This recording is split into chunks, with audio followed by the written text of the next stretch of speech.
I noticed that there was a lot of conversation happening, but I couldn't understand any of it because none of it was in English. When I was growing up, there was a game that we played at parties called musical chairs.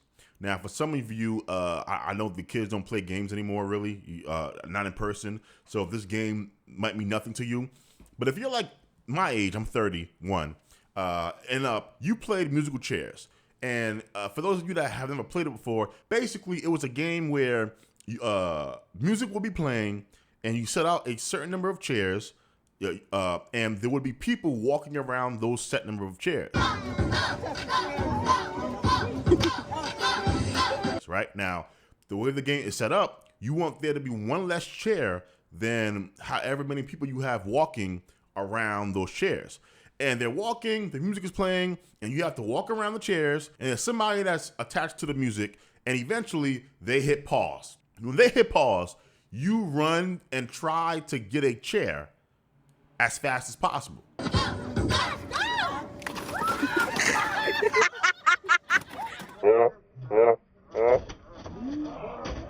Reason why is because if you are the last person standing and you don't have a chair, because remember, there's always one less chair than the current number of people, you are eliminated. And this goes on and on and on until there are, just two people left and one chair. And then the person who gets the chair, this is the person that wins the game. I thought about this game and I wanted to make an analogy of the position that I think Black Americans find themselves in America right now as it pertains to our current relationship with, this is going to sound bad, but with other non-white groups in America, right? So this could be Asian Americans, this could be, Latin Americans, Indians, any white group, Indians are Asians, but you know what I'm trying to say, right? Any non-white groups in America that are minorities, like we are minorities, there is this idea that we are in the same boat. You have many people that use the term black and brown, and they talk about, black and brown communities and yada, yada, yada. And we have this natural allyship because we are all oppressed people, right? And I think this is us playing one large game of musical chairs as African Americans. If you buy into this narrative, right? Meaning, I don't believe that there is this natural allyship with these other demographics. I believe what is happening, we're all playing a game of musical chairs right now. And, while there are 10 people and 9 chairs, the game is fun, right? The game, most of you will find a seat once the music stops playing. But as the game goes on, eventually it becomes a lot harder for us to find a seat. When you play musical chairs in real life, you're playing musical chairs.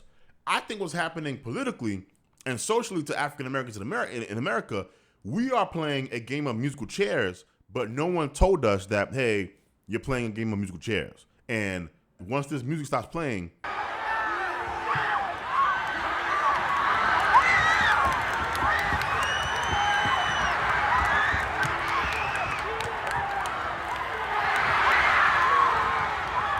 you will end up at the end of this game with no chair, standing up, which means you will be eliminated out of the game of America.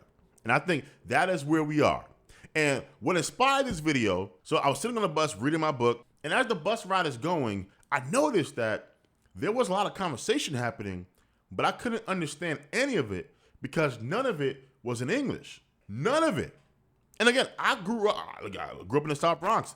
I've always been around people that were Hispanic, right? So you always hear, Spanish around you. But you would hear a lot of conversations around you that you could actually understand because there were still a lot of people that spoke English, right? Even people who were Hispanic would speak English. And I'm on this bus and I'm like, dog, I literally cannot understand my neighbors. And as the person who seemed to be the minority on the bus, I realized, wait a minute, if we were doing job hirings, I don't speak Spanish. If there was some event to be discussed community-wise, I don't speak Spanish. Who do you think they feel a kinship more with? Someone who can speak Spanish and is Puerto Rican like they are, or Dominicans like they are. And again, I know that these groups don't all get along. I totally get that. But language is a unifier, even if you have those type of ethnic conflicts between different groups, but you all speak the same basic language, in which I don't. So there's just a certain level of communication you can have that I can have with you, even though I've lived in this neighborhood all my life. And I've watched it change. And again, there's no conversation amongst African Americans about, hey, this is kind of what comes along with allying yourself with brown people, right? Black and brown people who are not us. They're not African Americans, right? And again, this is not anti-immigrant by me saying that, they're doing something wrong or necessarily bad in and of itself. But I'm speaking to kind of the current landscape and the reality that us as Americans, as Black Americans, we find ourselves in. And I feel like on that bus ride, I woke up and realized, oh my God, I'm in a game of musical chairs halfway through the game and the chairs are running out. And I don't think other Black people realize we're playing this game. They can be the nicest people in the world. They could be the most loving people in the world. But at the end of the day, if they don't speak English, they don't speak English. Let's say they speak some English, but their primary language is Spanish. And so they feel more comfortable speaking Spanish. There's a natural kinship that they will feel towards other Spanish-speaking people where they can be more themselves than they will us. And they're not going to care that our skin color might be a little bit closer to theirs. It just doesn't happen. Think about the last time, Black person, you went inside of a Dunkin' Donuts, right? And if you've gone like I've gone, Dunkin' Donuts are primarily, at least in New York City, maybe it's drastically different around the country, but in New York, it is mainly Indians that work Dunkin' Donuts. Now, do I think that non-Indian people never applied to work at a Dunkin' Donuts around here?